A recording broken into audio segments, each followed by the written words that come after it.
नमस्कार दोस्तों, आपका हार्दिक स्वागत है हमारे YouTube चैनल ग्लोबल पेट फतेह में। आप जो देख रहे हो इस लवारे को, इसके जो ये प्रेशर से इतना जो जो जो पानी आ रहा है, जो फ्लूइड आ रहा है, ये कहाँ से आ रहा है। इसको हमने एक जो ट्यूब है, जो नली है, इसको हमने इसके अंदर पेट में डाला है और उसके अंदर से इस जमे हुए इतने फ्लूइड को निकाला है, जिसकी वजह से इसकी जान बच सके। दोस्तों, जब हमने देखा सुबह के टाइम तो इसका नॉर्मल टेम्परेचर था और ये बिल्कुल भी पशु के थनों को नहीं ले रहा था। तो हमने इसको कुछ इंजेक्शन लगाए और हम चले गए। फिर शाम को हमने आके देखा, फिर भी इसकी हालत में कोई सुधार नहीं आया। तो फिर हमने इसकी अच्छी तरीके से डायग्नोसिस की और उसके बाद हमको पता चला कि इसके जो पेट के अंदर जो ये फ्लूइड है वो भरा हुआ है।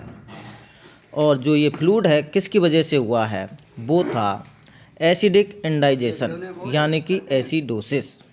इसके अंदर दोस्तों क्या होता है, रूमिनल लैक्टिक एसिडोसिस होती है ये बीमारी। इसमें रूमन का जो पीएच है वो अम्लीय हो जाता है, अर्थात रूमन का जो पीएच है वो 5 से भी कम हो जाता है। ये क्यों होता है दोस्तों, जब पशु की आहार खिलाते हैं तो माइक्रोफ्लोरा में 2 से 6 घंटे में निम्न बदलाव आते हैं। आज तक नहीं देखो कोई।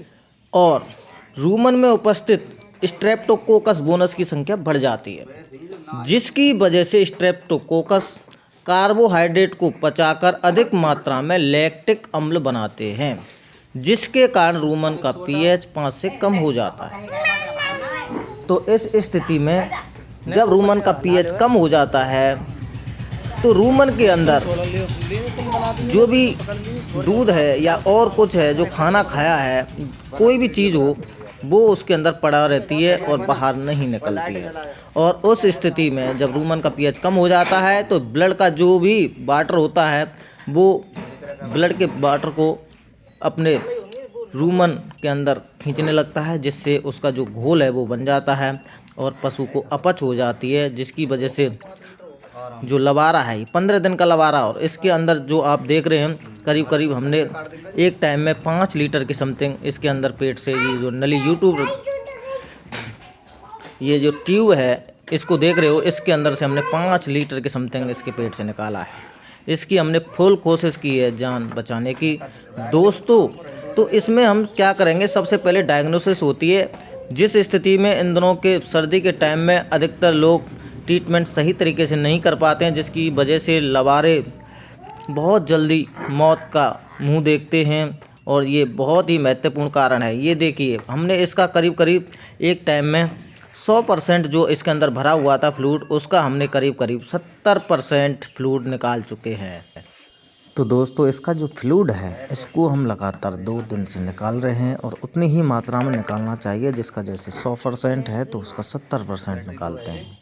यानी कि आप जैसे 1 लीटर है अंदर तो हमको 700 ml निकालना है, और अगर और 2 लीटर है तो 1 लीटर 400 ml निकालना है। तो उस हिसाब से 5 लीटर था तो हमने 70% के हिसाब से इसका जो फ्लूइड है उसको हमने निकाल दिया। अब देखो, ये पड़ा हुआ है, इसकी काफ़ी नाजुक हालत है, लेकिन कुछ ही देर बाद इसको क्या रिलैक्स होगा, पेन से जो इसके अंदर जो पेट के अंदर जो दर्द था, जो पेन था, वो ख़त्म हो जाएगा। और देखो, ये अब बिल्कुल साधारण अवस्था में बैठ चुका है पैरों के साथ। और हमारे जो साथी हैं वो इसका जो फ्लूइड निकला है अंदर से स्टोमक ट्यूब द्वारा, उसको साफ कर रहे हैं।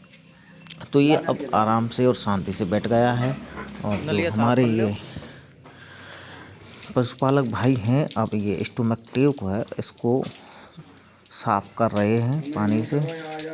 तो दोस्तों, ये बहुत शांति तरीके से बैठा हुआ है। शाम का टाइम हो रहा है और हम इसको लगातार देख रहे हैं। अब हम देखो, इसके क्या है, 2 बीमारियां थी। एक तो इसको एसिडोसिस थी, जिसकी वजह से जो अंदर रूमन के अंदर जो फ्लूइड था वो भरा हुआ था बिल्कुल लिक्विड अवस्था में, और दूसरी तरफ इसका जो मल था वो बिल्कुल सूख चुका था, जिसकी वजह से जो फ्लूइड था वो बाहर नहीं आ पा रहा था।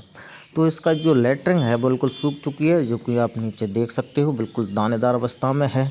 और हमने इसको एनीमा लगवाया है, जिससे कि ये आसानी से लैट्रिन कर सके और बार बार आ सके, इसके अंदर जो फ्लूइड भरा हुआ है वो निकल सके। अब देखिए आइए इसको हमने आज दूसरे दिन फिर दोबारा से फ्लूइड को निकाल रहे हैं। ये देखिए ये जो फ्लूइड है बिल्कुल निकल रहा है और इसको हम लगातार सुबह शाम सोडियम बाइकार्बोनेट यानी कि खाना सोडा बोलते हैं उसको हम दिलवा रहे हैं करीब करीब 5-5 ग्राम।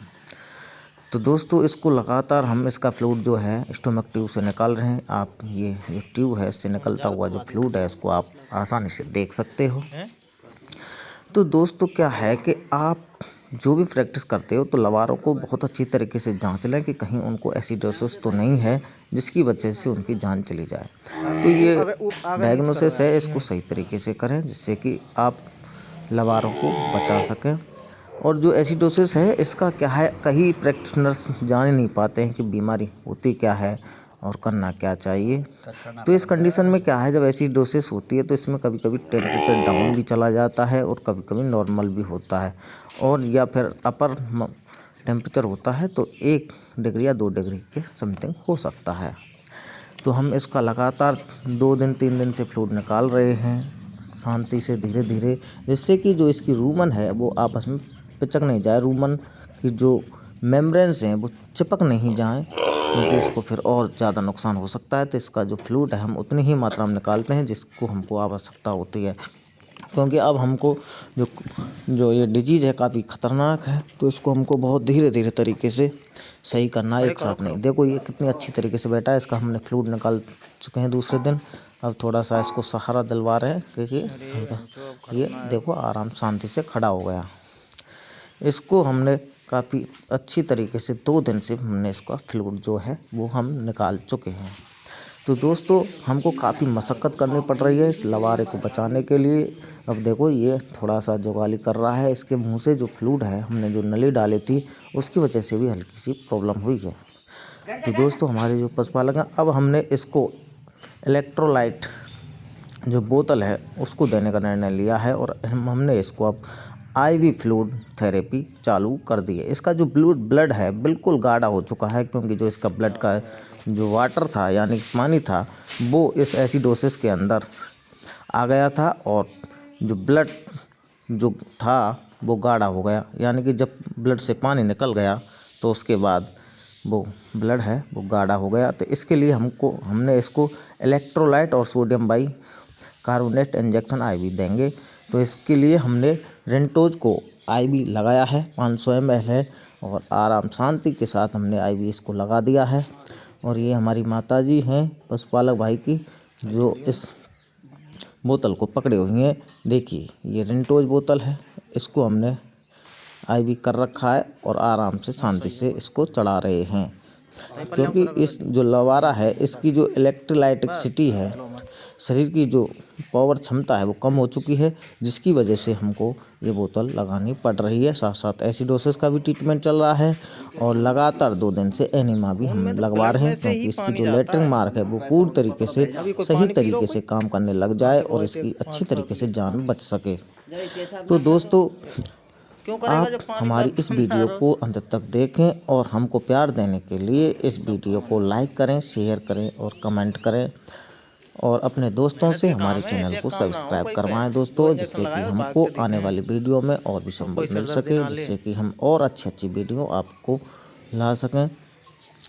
तो दोस्तों एक वीडियो बना हुआ ला रहा हूँ। आप जो ये लवारा है इसको आप देख ही रहे हो, कोई ऐसी खास दिक्कत जो थी उसको हमने ख़त्म कर चुके हैं और ये बड़ी शांति के साथ सो रहा है। इसको बहुत आराम पड़ रहा है, बोतल ड्रिप धीरे धीरे चढ़ रही है और हम बिल्कुल नज़दीकी से दिखा रहे हैं कि जो इसका जो ब्लड है बहुत गाढ़ा हो चुका है और ये बिल्कुल शांति के साथ पड़ा हुआ है, बिल्कुल लेटा हुआ है। इसको अब हम इसकी आँख की जो मेम्ब्रेन्स है उसको देखने की कोशिश कर रहे हैं कि क्या कर रहा है, कहीं शॉक की स्थिति में तो नहीं आ जाता। कभी कभी क्या है, पशु जब ड्रिप लगती है तो कभी कभी शॉक की स्थिति बन जाती है, तो हमको क्या है बार बार हमको देखना चाहिए। थैंक यू दोस्तों।